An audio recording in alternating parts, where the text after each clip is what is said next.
तो चलो शुरू करते हैं। आगे है हमारा, ये हमने कर लिया था, ठीक है।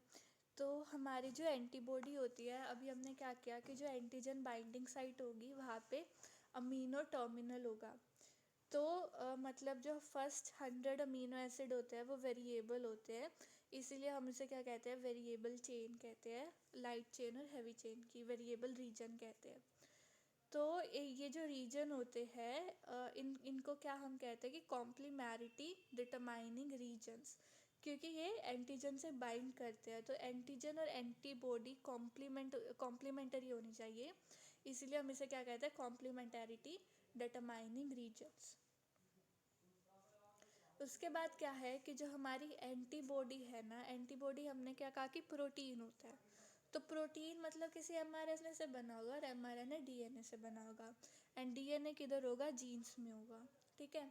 तो 5 तरह के जीन्स होते हैं, जीन 1, जीन 2, जीन 3, 4 और 5, ठीक है। ये पूरा एक एंटीबॉडी का है। उसके बाद हम देखते हैं कि जो लाइट चेन होते हैं, लाइट चेन के 3 स्ट्रक्चरल जीन्स होते हैं। एक जो वेरिएबल ऑफ लाइट चेन बनाएगा, एक जो कांस्टेंट ऑफ लाइट चेन बनाएगा, और एक जॉइनिंग रीजन। तो इसे हमने जे कहा, लेकिन ये वो जे नहीं है जो हमने पढ़ा था कि 2 डाइमर्स या पेंटामर्स को जोड़ता है, ये दूसरा जे है। तो क्या होता है कि ये जो हमारा वेरिएबल रीजन है, ये हमारा वेरिएबल रीजन, ये हमारा कांस्टेंट रीजन। कांस्टेंट में क्या होगा, COH ग्रुप होगा, और वेरिएबल के एंड में होगा NH2 ग्रुप, और ये होगा बीच में जॉइनिंग रीजन। उसके बाद जो हमारा हैवी चेन है, हैवी चेन के 4 स्ट्रक्चरल जीन होते हैं, variable of heavy chain, diversity region of heavy chain, और जॉइनिंग रीजन, और constant region of heavy chain, ठीक है। उसके बाद है कि अब पहले हम पढ़ेंगे वेरिएबल रीजन की जीन रीअरेंजमेंट। तो क्या होता है कि बोन मैरो में बी सेल की मैच्योरेशन होगी, ठीक है। तो सबसे पहले वेरिएबल ऑफ हैवी चेन बनता है, and then variable of light chain बनता है। सबसे पहले क्या है कि बोन मैरो में क्या होता है, they produce mature and immunocompetent B cells, B lymphocyte, and वो लिम्फोसाइट क्या करते हैं, दे प्रोड्यूस एंटीबॉडी, और उस एंटीबॉडी में एक बाइंडिंग साइट भी वही प्रोड्यूस करते हैं। तो इसमें मतलब याद क्या करना है पूरी क्या कहते हैं हम, जीन रीअरेंजमेंट में, कि सबसे पहले वेरिएबल ऑफ हैवी चेन बनता है, एंड फिर वेरिएबल ऑफ लाइट चेन बनता है। उसके बाद हम आते हैं हैवी चेन में। हैवी चेन में क्या है, 4 जीन्स है, VH, DH, JH और CH, ठीक है। वेरिएबल, डाइवर्सिटी, जॉइनिंग और कांस्टेंट। तो सबसे पहले क्या होता है, D और J ज्वाइन करेंगे, DJ जॉइनिंग।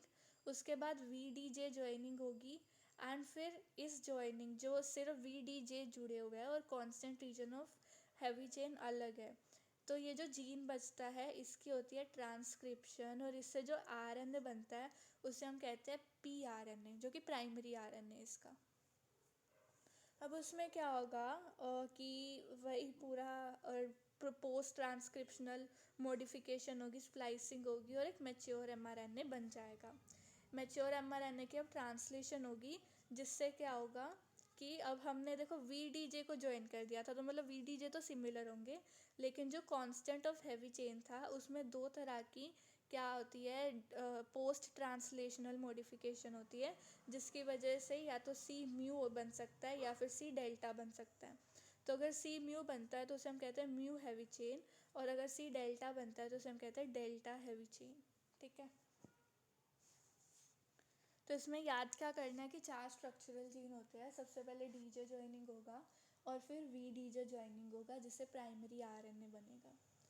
उसके बाद क्या है कि हम देखेंगे कि जो हमारा प्लाज्मा सेल कैसे बनता है।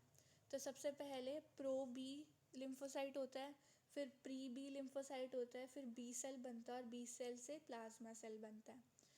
तो ये जो RAG है, RAG क्या होता है, रिकम्बिनेशन एक्टिवेशन जीन।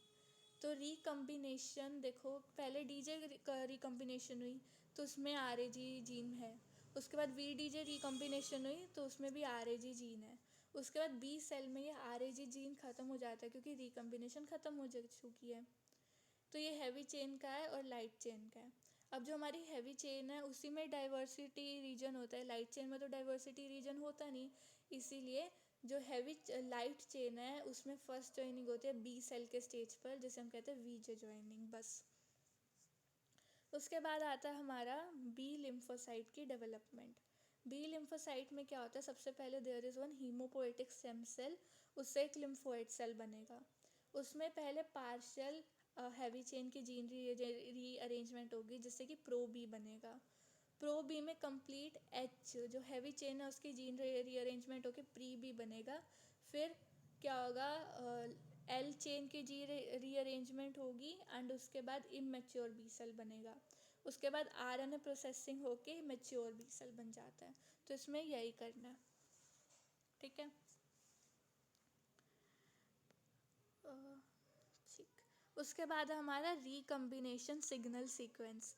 ये क्या होता है, जो हमारे वी डी और जे जीन होते हैं इनके एंड पर बहुत ही स्पेसिफिक और कंजर्व्ड सीक्वेंसेस होते हैं, और ये सीक्वेंसेस को रिकॉग्नाइज कौन करता है, R A G genes, R A G enzyme, जो क्या होता है रिकम्बिनेशन एक्टिवेटिंग जीन एंजाइम। और ये कब एक्ट होते हैं, जब इसकी रिकम्बिनेशन होती है। तो इसमें मतलब यही करना है कि सीक्वेंस क्या होता है, उसके बाद आर ए जी क्या होता है।